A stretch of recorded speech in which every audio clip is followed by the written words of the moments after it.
என் அன்பு உடன் பிறந்தார்களுக்கு, என் உயிருக்கிணையே என் சொந்தங்களுக்கு நான் சொல்லுவேன், நேர்மறை சிந்தனைகளை வளர்த்து கொள்ளுங்கள். உங்களின் ஆற்றலை விட 2 மடங்கு ஆற்றலை இதை பெருக்கித் தருங்கிறார்.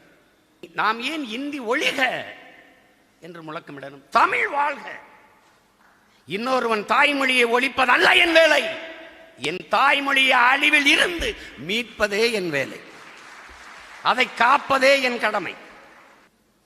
திராவிடம் ஒழிக அதல்ல என் கோட்பாடு, என் கொள்கை.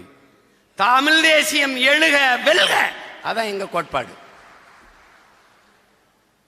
இவன் எப்படியாவது தோற்க வேண்டும் என்று நீ போராடாதே, நீ எப்படியாவது வெல்ல வேண்டும் என்று போராடு. இதுதான் உன்னுடைய நிலைப்பாடாக இருக்க வேண்டும், கோட்பாடாக இருக்க வேண்டும்.